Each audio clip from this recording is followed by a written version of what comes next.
Caroline, lovely to see you again. Thank you. Tell us a little bit about your blog, Health in Synergy. So I'm a nutritional therapist and a medical herbalist. I studied Western herbal medicine, and I'm married to a doctor who's an infectious disease doctor in Oxford. And we put the idea together that we could collaborate and take the best of conventional and holistic medicine in synergy, put it together, and make the world a healthier place. So the blog is called Health in Synergy. .co.uk. Awesome. And you studied a lot about supplementation, and I wanted to get in contact with you because, as you know, I've started making a new vegan supplement. Yeah. Vegan Power. Yeah. Which you've been helping me with the ingredients for. Sure. And I'm very grateful for that. Yeah. Well, I have to confess that I'm not vegan myself. My vegan journey is still developing. But you're vegan, aren't you, Brad? I've been plant-based for 10 years or so. So what was the reason behind you becoming a vegan? Well, I became vegan, I think, because of moral feelings, becoming aware of consciousness in animals, and being aware of like factory farming, and just feeling like they all have souls, and who am I to take their soul? Oh. I mean, I used to eat a lot of meat, Yeah. and even engaged in blood sport and some terrible, terrible things. But I had some sort of awakening, psychedelic-induced awakening, perhaps, and just my brain developing from being a young child into becoming an adult. Yeah, gaining that consciousness I just and conscience. Conscious in all the animals and maybe even plants, but I don't feel like plants can feel pain the way that we feel pain, or have egos in the same way. I mean, I think there is consciousness throughout all matter, but maybe the animals can feel a bit more than us. Sure. I think it's important to remember that everybody's vegan journey is different, and everyone has a different reason. For me, certainly, it was more of health reasons. So 25 years ago, I suffered from being overweight and having bad acne. And I did all the various diets and nothing worked. And then I found out that I had a dairy intolerance. And when I cut out dairy, my skin cleared up and I lost 2 stone in weight. So that's kind of where my nutrition journey started. Wow. Yeah, and it was phenomenal. So it was kind of the dairy went first, just out of health reasons. But then later on, I started, there's that fantastic documentary, isn't there, about dairy farming. There's a real eye-opener. I can't remember what it's called now. That's it. You've got it. And it's the harm that's inflicted on these. And I think becoming a mum 10 years ago when I had my daughter, and a breastfeeding mum as well, and the link that you have with your baby, and it suddenly horrified me to think that calves were being taken away from their mother so that we could benefit from, or we could drink their milk. And suddenly it just became really bizarre to think that we even did that. Why would we do that? Yeah. So that was where my journey began. I read, I think, when I transitioned from vegetarian to vegan, I think I read a story about how a cow was hiding her calf in a field because she knew that it was going to be taken away and made into veal. It's just heartbreaking. Yeah, it's like rape and murder and sexual assault. Right. That's what we do. Yeah. What about the environmental impact as well? I mean, if we all took a step towards veganism, what would it do for the planet, for instance? Well, I think that's something I've looked into a lot. I think there are a few levels to that question. I mean, the worst kind of environmental effect you can have is by eating meat, which is fed like tofu, or like basically like factory fed animals that are not like grazing, because then you have the destruction of the rainforest to grow like tofu, and then out of that, like only 10% of that protein ends up being in the cow that you eat. So there's a lot of wastage. Wow, I didn't know that. Methane production. So you're much better off just to eat the tofu. Okay. It's 10 times less destruction in that. And Or could be another way, for instance, if you're just starting on your vegan journey and you wanted to just cut back on meat. Right. And so you could do what we do. We'd started eating vegan Monday to Thursday, maybe fish on the Friday, and then just sourcing our own meat from a farmer where we could see where it was coming from. We could see that they would grow, where they were grazing, how they were being looked after, what quality. So eat quality rather than quantity. Right.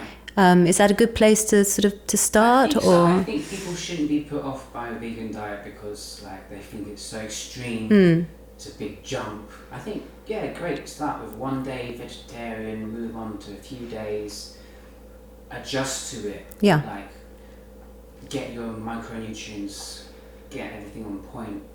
That can be quite tricky, which is why I've been developing this supplement to help people transition. Whilst I do think that it is important for the environment to move into a vegan diet, I think some people put the argument, which could be valid, that we do need animals to take care of the soil at this current stage. So actually, if you're going to eat meat, then it's much more important to have that locally sourced grass-fed meat, because if you do that, you can be in some ways helping the earth and the soil. So animals may benefit. There are other methods such as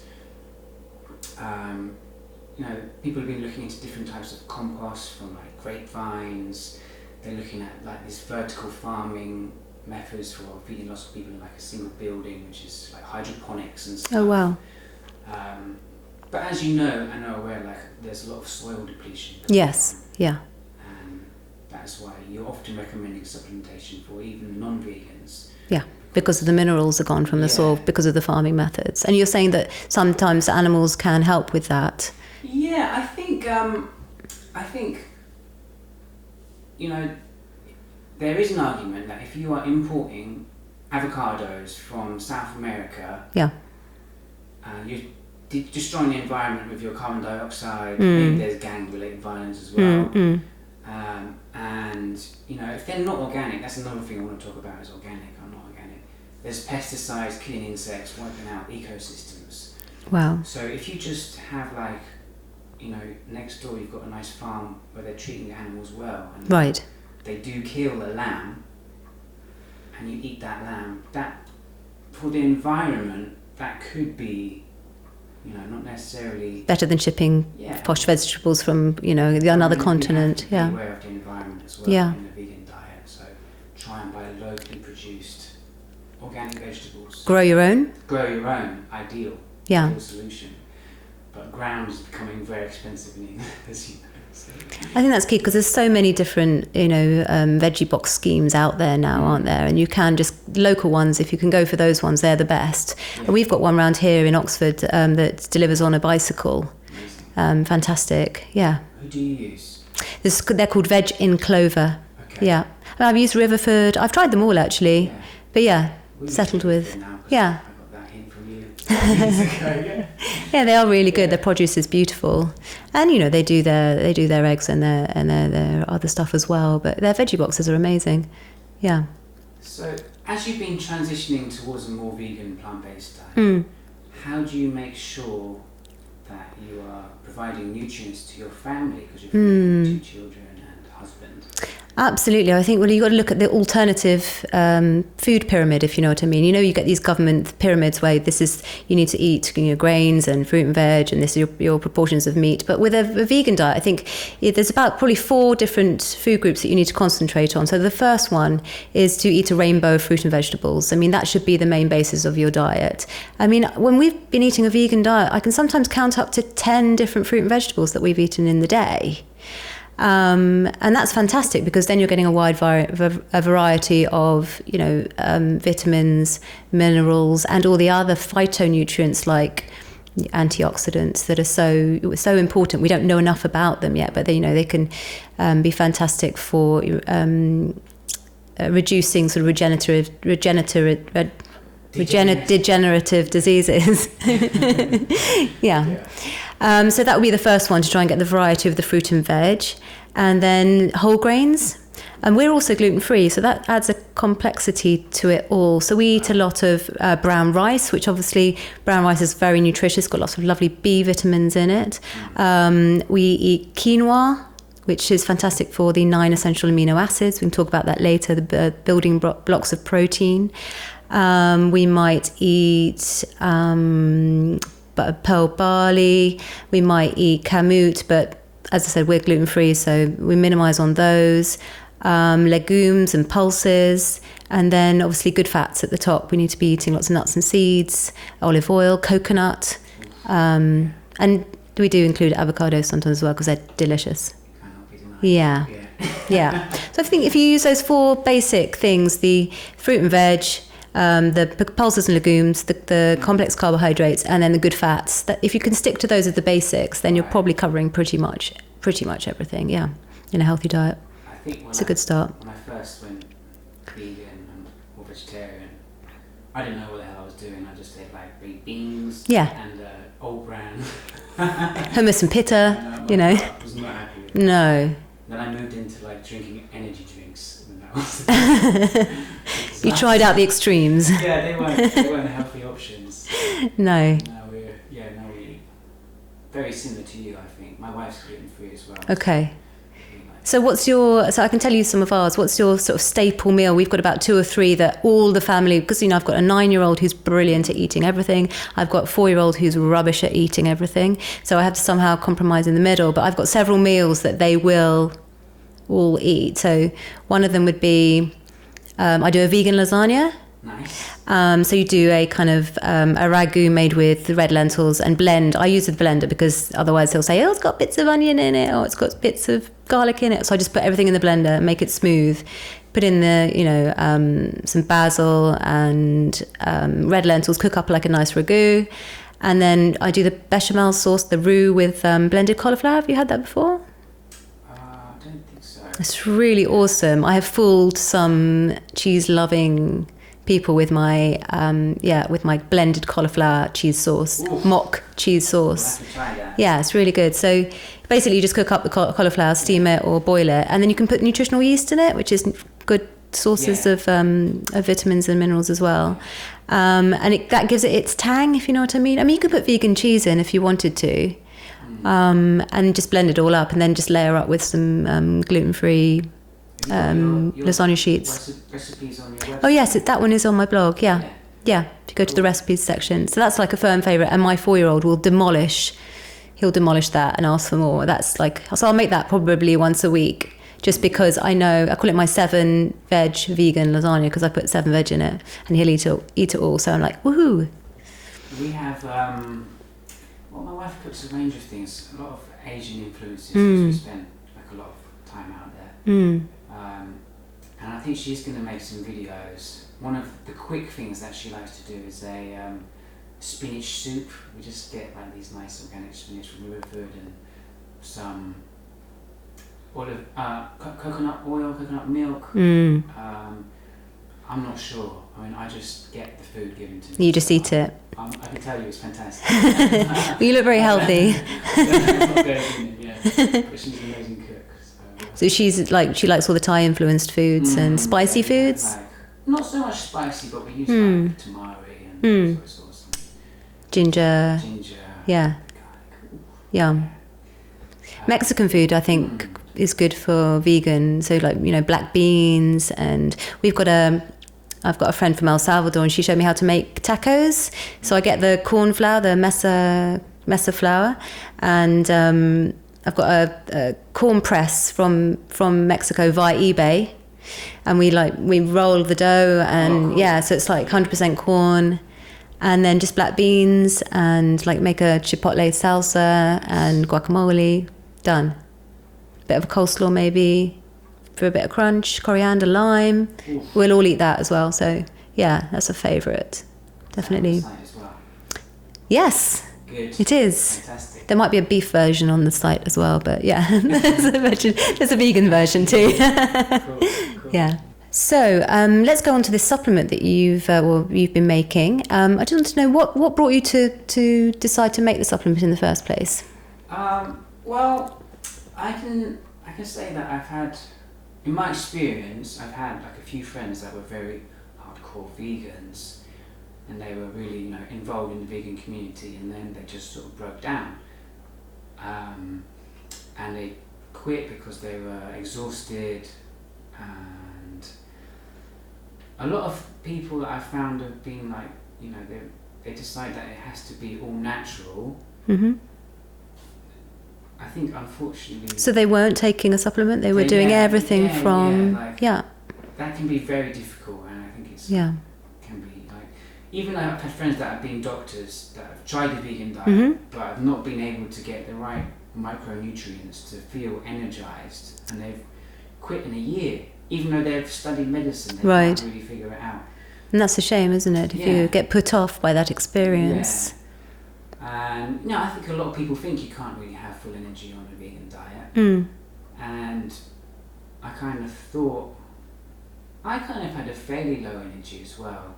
I just thought it was from years of drinking too much and getting old. But you're not old. But I got more into vegan supplementation, like trying out choline, creatine. And did you try these out singularly? Yeah, 'cause the thing is, like, there's a few things that are on people's radar, like B12. People kind of know that they need a supplement. Yeah. What they might not know about B12 is that it's not a reliable source to get it from algae, because some people think you can get B12 from algae. Okay. It's often just an analogue, which hasn't got any effect on the body. Oh, okay. But it will show positive on a blood test. So interesting. You might think you're okay, and then you have like a breakdown like a few years later. And you can have very serious side effects from lack of B12. Yeah, absolutely. So where's your B12 coming from in the supplements? Because you've got that in there, haven't you? I mean, they're all vegan sourced. Yeah. So they're manufactured, they're synthesized. Mm-hmm. Yeah. But you make sure that they're good quality, obviously, so they're absorbable, so they do their job. Yeah. Methylcobalamin. Oh, yeah. So then there's about, what did you put, 250 micrograms, which is a good dose for... Single dose. Yeah. Is fine. Perfect. But yeah, like, I thought that a lot of my friends that were saying the vegan diet is not giving them enough nutrients, I thought they were wrong initially, or I thought they damaged their gut, because some people go quite far into cutting things out, like fruitarianism and fasting, and you might lose the gut flora to be able to digest vegan diet. I mean, plants generally do need more digestion because of the cell walls, so if you've got damaged gut, you can't, it can be difficult. So I thought that was one of the reasons, but then, like, looking into it, I realised choline is extremely important, and when you're not eating eggs, you can stop producing enough acetylcholine, which is the main neurotransmitter in the brain. So that's big, isn't it? So it's big, yeah. And what side effects would you have from that? Well, you're not producing enough neurotransmitters, so you're going to be low energy, you might be depressed. Yeah. And you can get choline in the vegan diet, but not that much. And actually, I did try a few years ago a supplement called choline bitartrate, but it doesn't cross the blood-brain barrier very well, so I didn't really notice it. It's only more recently that I tried different forms of choline that I noticed the difference, the alertness, energy, like electricity shooting through my arms and my mind. It was like, whoa. Wow. So it sounds like you've done lots of experimenting on yourself and your friends to see which are the best forms. You've not just said, hey, this is missing, shove it in. You've actually gone really deep into finding the best, absorbable, working form. I mean, I've got a biomedical degree. Yeah. And so I did a lot of research. Yeah. Creatine is another one that's been important for me, and I think vegans are generally low on creatine, and it's used to produce energy in the body. Yeah. In the bodybuilding world, they give you quite a lot to stimulate the muscles. Because it's an amino acid, isn't it? But it's a non-essential amino acid. That's correct, isn't it? So it's not one of the 9. You can synthesize it yourself. Maybe to some extent, yeah. But you say you need it. Yeah, it's known in the bodybuilding world, as you say. Yeah. And vegans are generally lacking in it. Yeah. Because I think there's a few things that the body can synthesize, but not very well, or not to the level that would be optimal. And in the brain, it also produces energy. So I saw some studies, and they showed that vegans who supplemented with creatine increased their memory. Oh, wow. Yeah, but meat eaters didn't have that effect. Hmm. So I realised that you just have to boost your brain from a vegan level of creatine to a meat-eating level of creatine. Okay. To get that neural development. And that's only 1 gram a day. You don't have to have a 5 gram. It's not huge, dose. yeah. So we've included 1 gram in the mix. Fantastic. So what other amino acids did you put in? I saw we've put in taurine. Taurine? Yeah? Taurine has...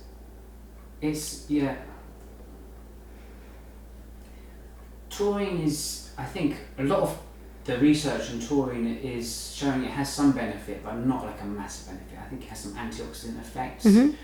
I didn't see any real evidence that it improves exercise, although it might improve your recovery because it has an antioxidant effect. It can break down like lactic acid. Mm-hmm. It is a big marketing ploy in like Red Bull. Yeah, that's where everyone will know it from. It looks like bull power. Yeah. And it's a name. It has some benefits. It's not extremely important, but I do think... But you can't get it from a vegan diet, is that correct? From a vegan diet, and vegans are low. Yeah. So I do think there is a benefit to having a low dose for vegans just to bring them back up to that carnivorous level. Yeah. If something exists, it's bound to have some sort of benefit, I'm sure. It's in all throughout the whole body, it's everywhere. Like, they're not really sure what it does. No. They're still ongoing. Still investigating. Research to taurine. Yeah. So I think just having it at a level that a carnivore has will have some help.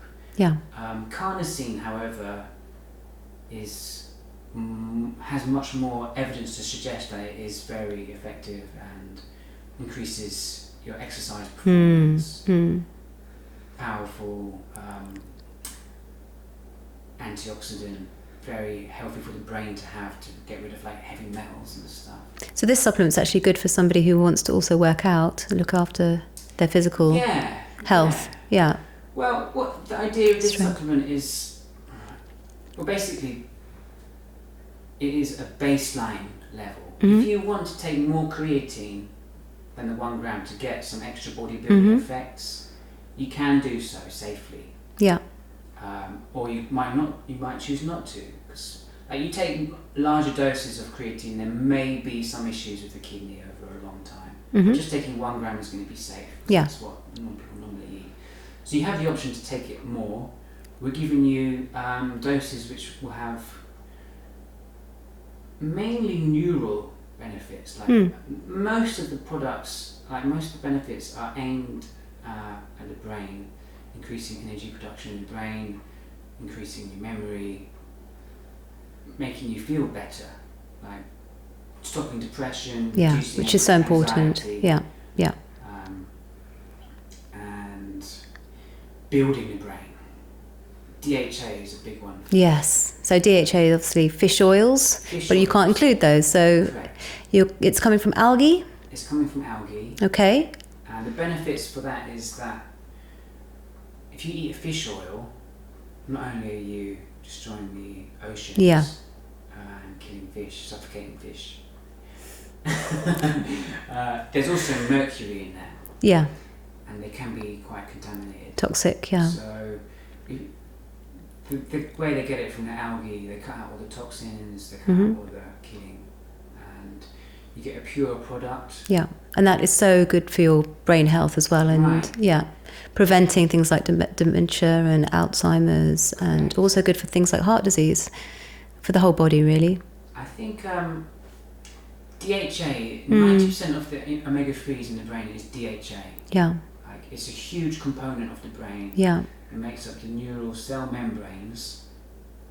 So if you don't have DHA, you're really struggling to make new neurons.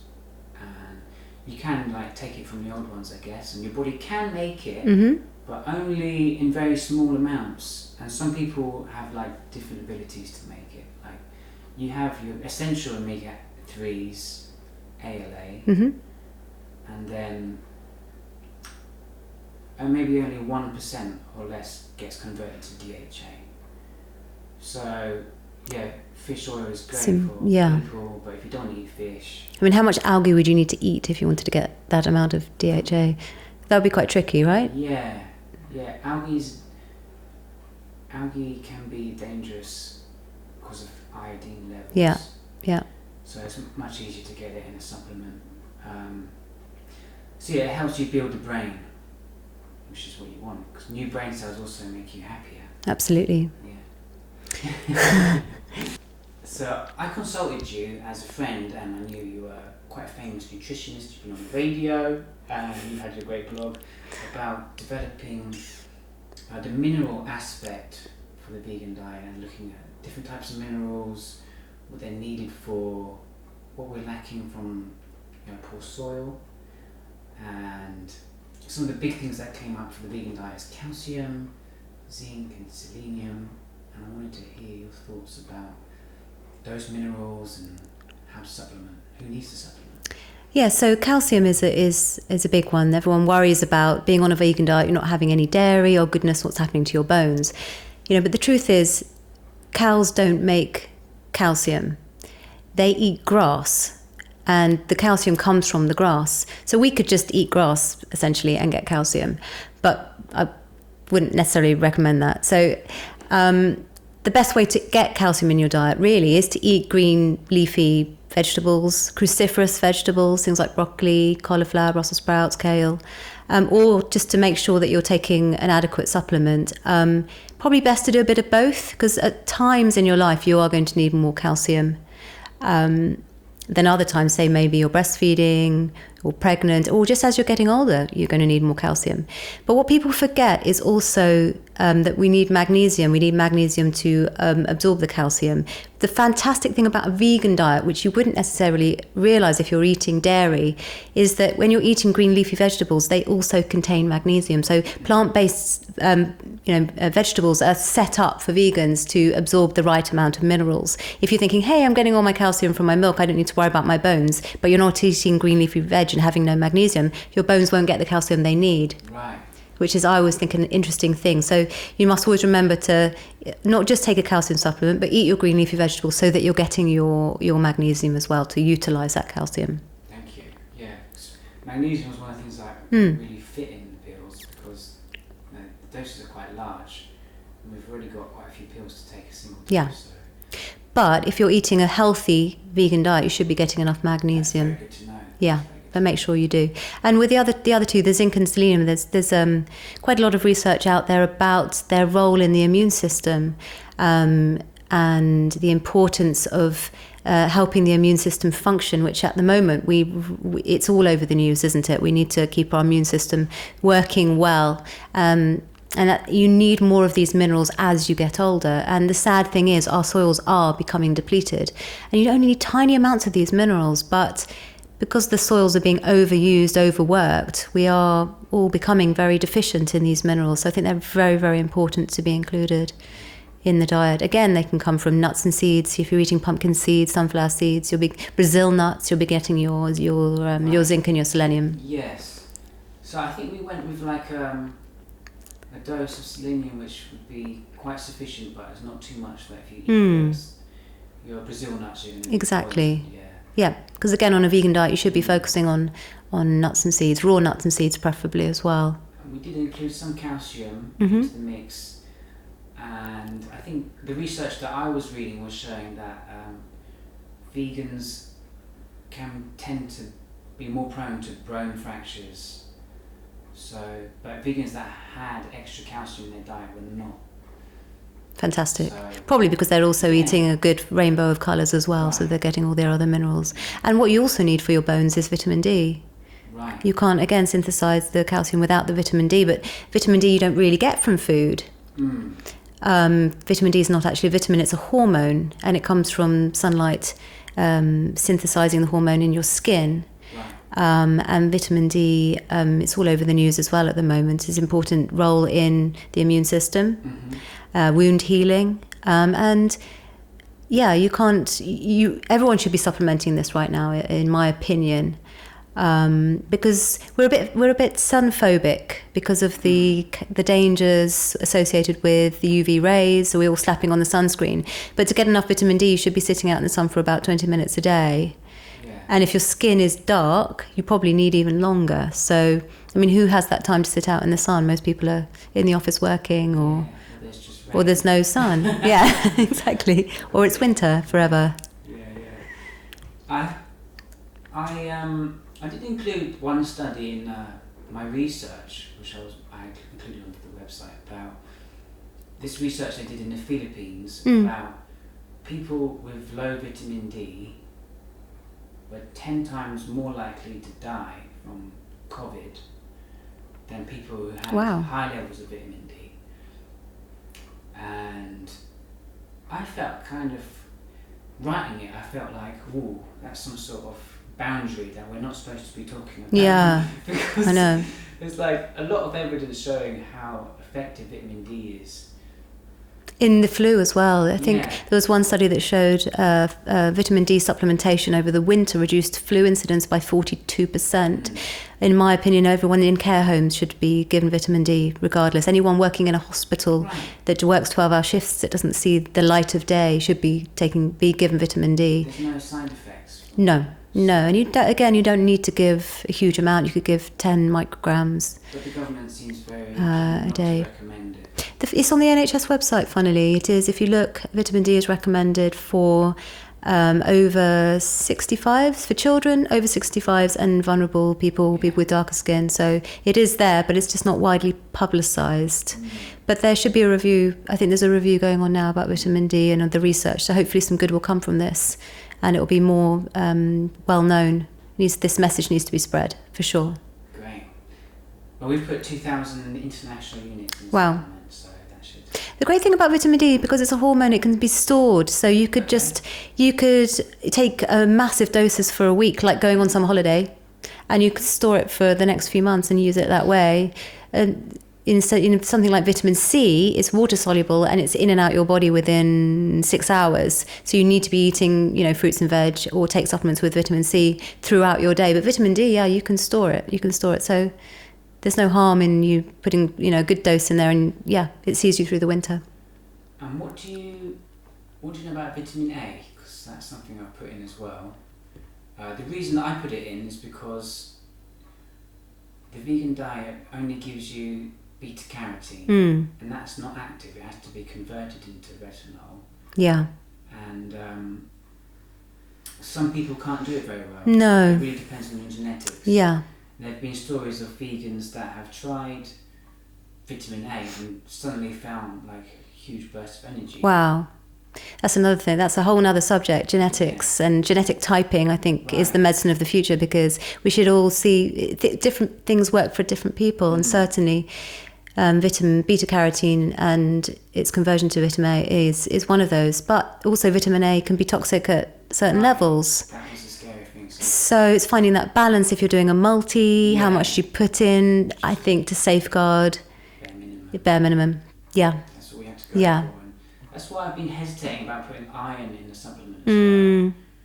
And what is your thought about iron supplements? Should everyone have them? I don't think, again, it's necessary. I think there are certain times in your life, or even in the cycle of your monthly cycle for a woman. I take iron just maybe 3 days of the month. And that sort of tops me up after menstruating. Yeah.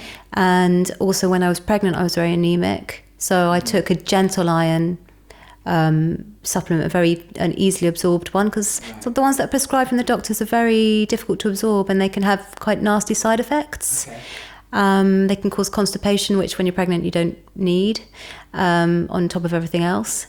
So I don't think it needs to be in a multi, but I think if you are prone to anemia, because there's also B12 as well, isn't there? There could be a factor in that. Maybe you need to be tested and be aware of it and take it when you need it. Right.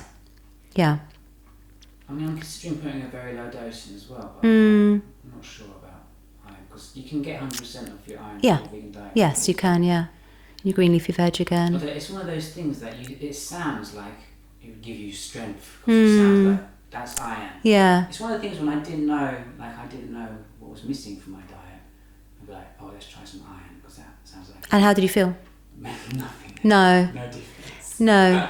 The only time I've noticed it supplementing was when I was very tired and pregnant, and even though I was eating a really, really healthy diet, for some reason I just wasn't getting enough, and then taking the supplement, wow, I really noticed the difference in my energy. I wasn't falling asleep in the middle of the day. So I suggest if you are experiencing those sort of symptoms, get your levels checked, get yourself a supplement just to, top you up when you need it.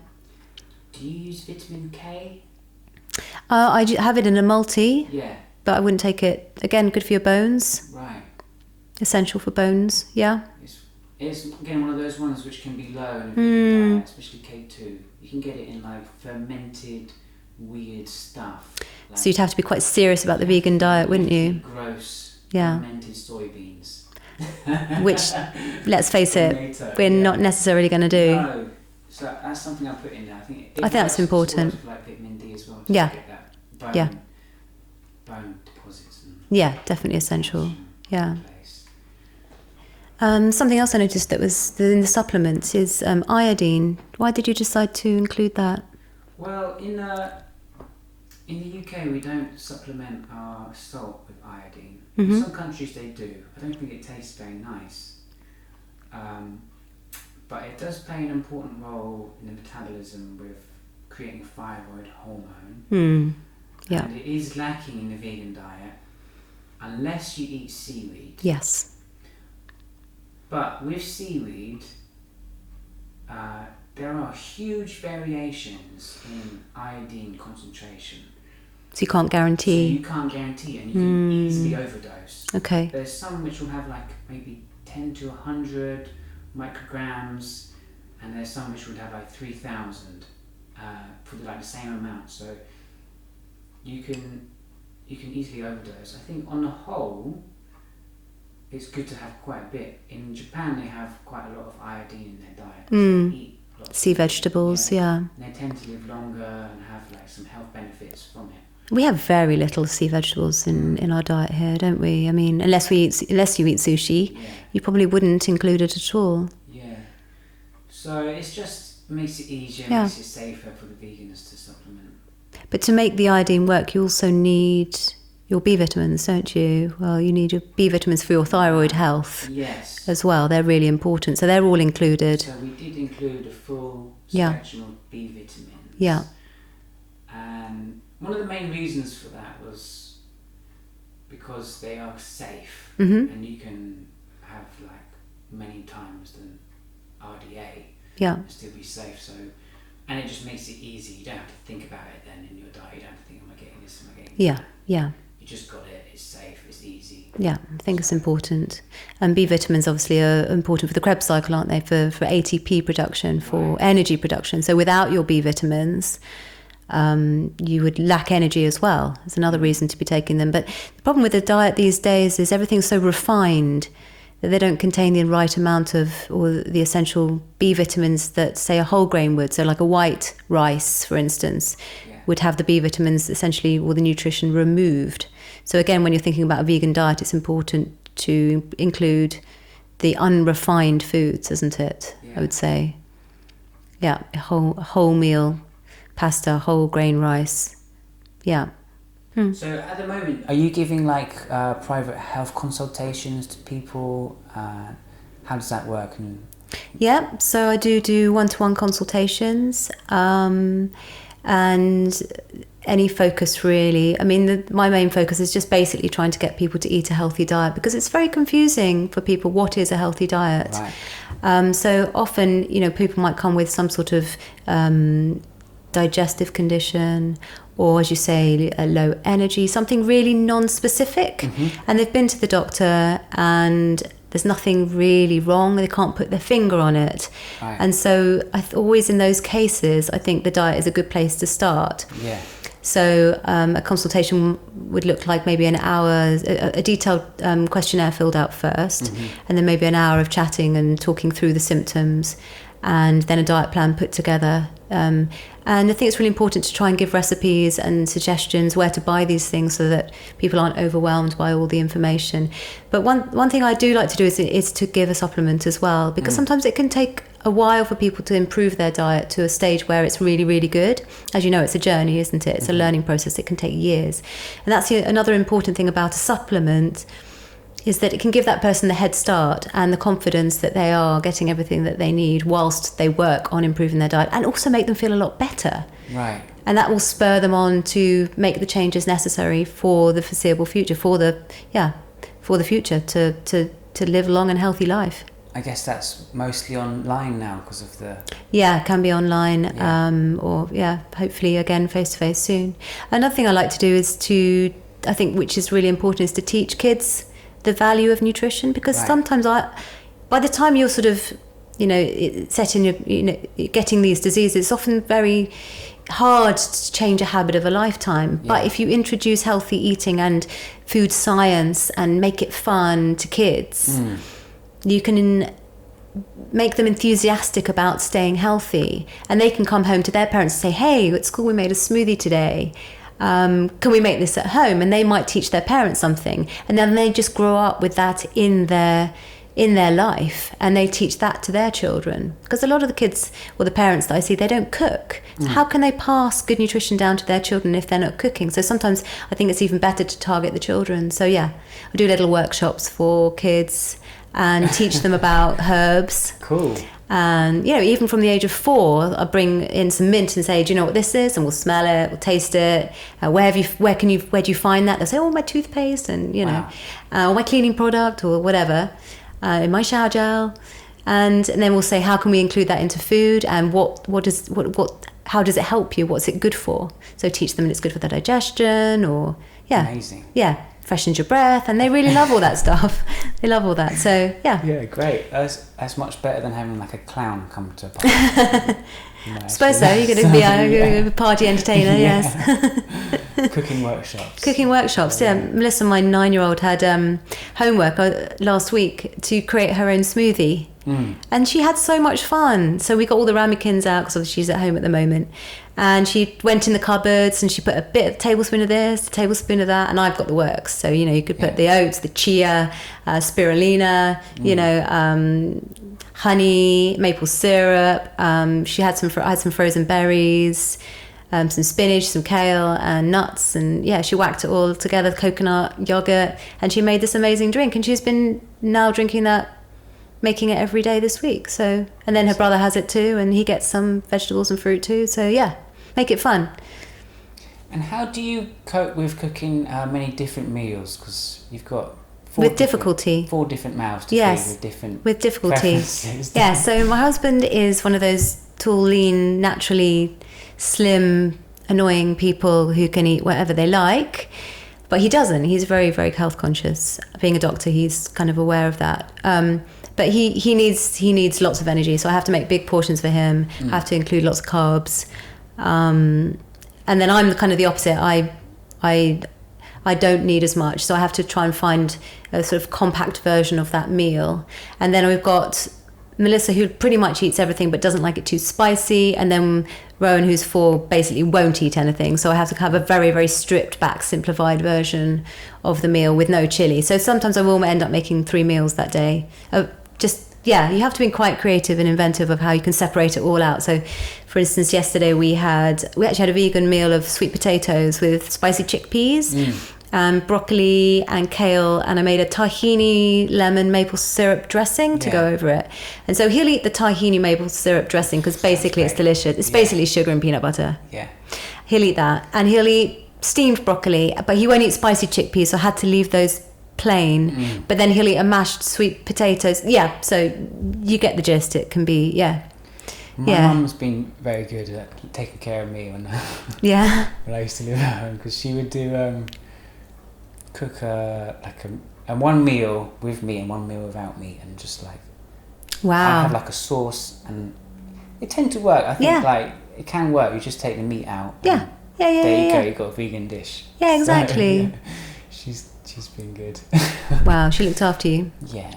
And things like sort of, I want to say flapjacks, but I'm talking more of a healthier thing, like an energy bar, or a made with quinoa and nuts and raisins. I mean, the kids love that kind of stuff. And you don't have to make it with sugar. You can make it with, agave nectar, or honey, or even just dried dates, and blend them up to make the sweetness there, but make it healthy. I think those sort of things are great for kids, for breakfast and things like that. Yeah.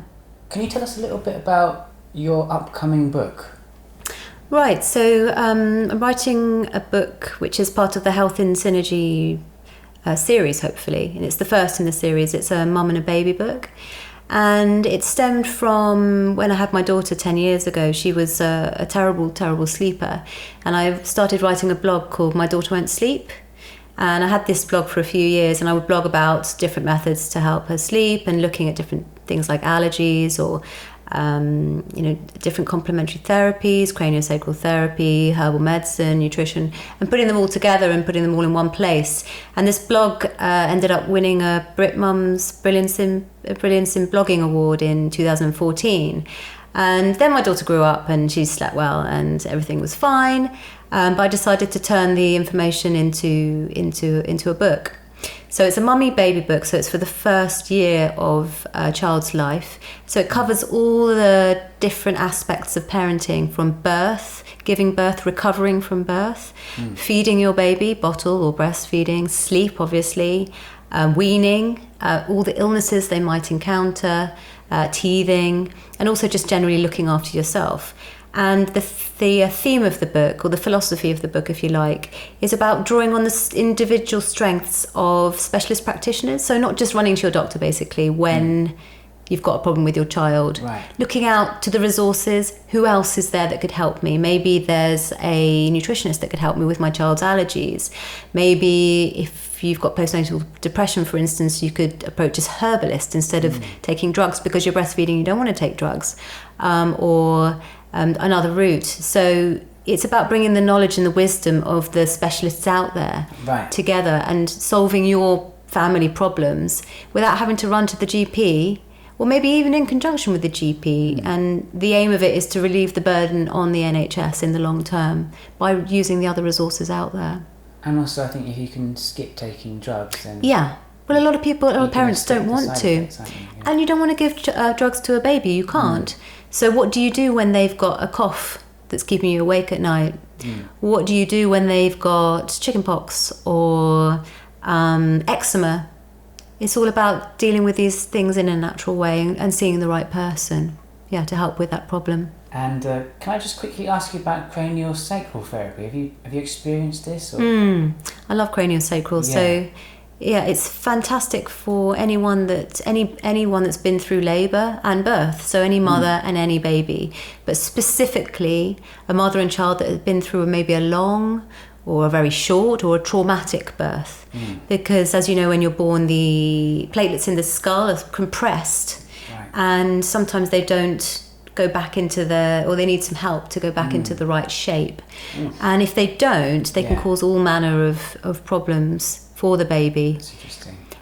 So craniosacral therapy is a sort of branch of osteopathy, and it's very, very gentle touch. It's literally carrying a penny on your finger. That's how hard you press, how the therapist would press, and it's so subtle manipulation. You barely feel a thing, but the results are astonishing. I had it. My daughter, the labour was a day and a half, very, very long. And I felt battered and bruised, and my hips were clicking, and I was all out of alignment. And the therapist just put me back in alignment within 40 minutes. It was phenomenal. And also Melissa was all curled up like in a little ball, and her little cone head from being, in the birth canal for a couple of hours trying to be squeezed out. And after the treatment, she literally just elongated and unfolded and turned into a kind of, a contented baby. My wife she did training in that. Oh, wow. Yeah, in Pai in Thailand. Oh, amazing. I'd love to do that myself. She's in Berkshire if anyone's interested to come and try. It's a real skill. I think she's going to continue the training because I think there's definitely levels to it. There are, Yeah, but she had a very powerful effect from that and just helped release all sorts of things. So, it's good.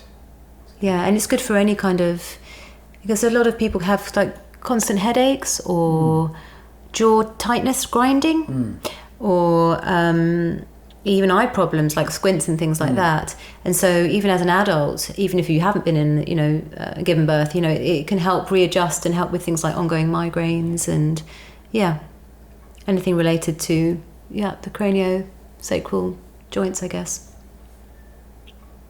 It's amazing. We're at our new. We've got a new treatment room in Wokingham. Oh wow. It's bliss-space.co.uk, and we do like sound healings and massage, and got a new gong. Craniosacral, yeah, it's good. So you're doing your massage therapy there? Yeah, I'm still doing out calls, but now I've got a place and private yoga. I think we haven't really opened up yet because of the COVID. No, of course.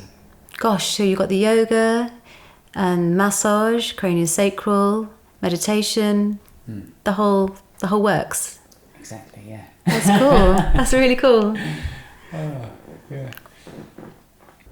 How does your day normally start these days? Do you have like a routine? Get woken up by the kids sometimes, or yeah, I mean the little one can be awake from 6. Sometimes he'll sleep till 7. We'll get up, come down. Alex likes to do his yoga in the morning, so I'll come down and he's doing a headstand, and we have a joke about what position he's in this morning. It's very strange. That's cool. And then, make the kids breakfast. And again, it can be all different types of breakfasts. Porridge is a favourite at the moment. Sometimes I make vegan pancakes. Chia porridge. Do you like that? Yeah, my wife makes some sort of chia, like, I'm not sure. She makes like these breakfast bowls of chia. Nice. The other day she made like a chia in like a yogurt with like, she made peaches that were sort of cooked with some sort of cinnamon and stuff underneath. Wow. It was good. That sounds good. I need the recipe. Yeah, well, we should be making some videos, hopefully. Yeah. Or smoothies we've been doing, as I say, smoothies. Yeah. And then just get ready for the homeschool day, really. And my 2 are back a couple of days a week at the moment, which is great. But when we're at home, we just have to try and keep a schedule of, get onto the homeschooling at 9 o'clock. And do you do any sort of exercise during the day? See, Melissa's a swimmer, so she was swimming 6 or 8 hours a week, and we haven't been able to do that, sadly. So I've got her into running, and she's not a runner. So we've had tears and tantrums and sore knees and ankles and everything. But she can now run 2 miles without stopping. Yeah, that's a long way for a 9-year-old. Yeah, so that's good. And Rowan, he's learnt to ride his bike in lockdown. So that's cool. An achievement. So he'll cycle along, and we'll try and keep up with him. And it's a little routine that we've got. Alex with his yoga, join in with his yoga occasionally. Amazing. Yeah. What about you? Well, I've been doing some more running recently. Yeah, me and the wife do a morning run sometimes. We're thinking about trying to do a marathon. Oh, wow. In September. In September? Yeah. Cool. I mean... Which one? We ran like 10 kilometres every day, so it's still a long way to go. Yeah. But we love it. Just like a gentle sort of self-massage, sorts out some emotional issues and stuff. But probably, I don't know if it would be like we don't like running on the street because we don't like to injure our legs. Sure. So we just want in the woods. Maybe it'd be a private marathon. I'm doing the Oxford Half in October if it's happening. Oh, cool. I did it last year as well. And it was just one of those, it was the wettest day of the year, I think. And we'd come back from London, and I can't remember why we were there, some family function we had to go to. And I had eaten injera the night before. You know injera? No. It's like the Ethiopian bread. They make it from teff. Oh, yeah. So it's like if I'm running... the big pancake. Yeah, the big pancake. Oh, yeah. I'm like, if I'm running half a marathon, I'm going to eat how the Ethiopians eat. So I had this massive pancake, which was amazing. Did it work? Fortunately, thank goodness I did, because as soon as we got home and put the little one to bed, he started coughing, and he had croup. That breathing thing where the throat tightens and they can't get air. So he was coughing all night, so I didn't get any sleep. Oh, poor baby. And then when I woke up in the morning, it was raining the hardest I've ever seen it rain, and I was like, I'm gonna have to sack this off, I can't go. And I was like, no, I have to. So I drank an entire cafetiere of coffee, an entire bar of dark chocolate, and then ran the half marathon in the rain and nailed it. Great. I nearly lost a contact lens in the process with the rain coming down in my eyes. So then signed up for another. Yeah, so it's good fun. It's a good lot of fun. it is just mental strength, isn't it? Yeah. Yeah. My friend, you know Alex, my friend Alex, not your husband. Yeah. He ran a marathon after intensive drinking sessions. So. Wow. Yeah. He got through though. He said it was the most difficult thing. I think it's that 20 mile, isn't it? That most wall. rewarding thing, yeah. That wall, yeah. But he's got that mental edge. Okay. Yeah. I don't think I'll ever do a marathon. I think my knees won't take it, but No, I don't know. You can try like knee supports and running on soft ground. My wife used like a knee support. Okay. Yeah, because she's got not so great knees. I've got a friend who does marathons, and she did one in Ireland and collapsed at the end, and she was fine that she just passed out at the end and actually damaged her knee on the fall, and then was put out of action for like 6 months. Yeah, good for her. Well, not good, but I'm glad that's just a mental strength. She went back to it as well. She run until she passes out. Yeah. Yeah, that is dedication for sure. Yeah. All right, Caroline, thank you so much. Pleasure. It's been great to see you again. You too. Thanks for having me. Thank you. And everyone who's interested, please check out healthandsynergy.co.uk and get your consultations. And yeah, Vegan Power hopefully coming soon. We're running a Kickstarter shortly, and hopefully that will make everyone who's transitioning to vegan, who's already vegan, life a bit simpler. I mean, if you know your supplementation, you can buy like 10 different pots and do it, but we're trying to make it simple so you just have one. You don't have to spend that time, and it should be a lot cheaper, hopefully. That's the plan. And we're also going to be donating to a really important cause. It's a vitamin supplementation programs in Africa where people have micronutrient deficiencies because they're not eating properly because of famine or any circumstances, poverty. It can be really useful for them to receive, like vitamin A is the main one, can be life-saving, can save people's sight, and it's so cheap. And if you buy our supplement, we're looking to give 6 months of vitamin A supplementation to a child per purchase. That's what we're aiming for. I'm just speaking to Helen Keller International at the moment to see if they will accept the money. Wow. I think they will, so that should be good. That's wonderful. All right. Thank you so much. Thank you. I'll see you next time. Take care, everyone. Thank you.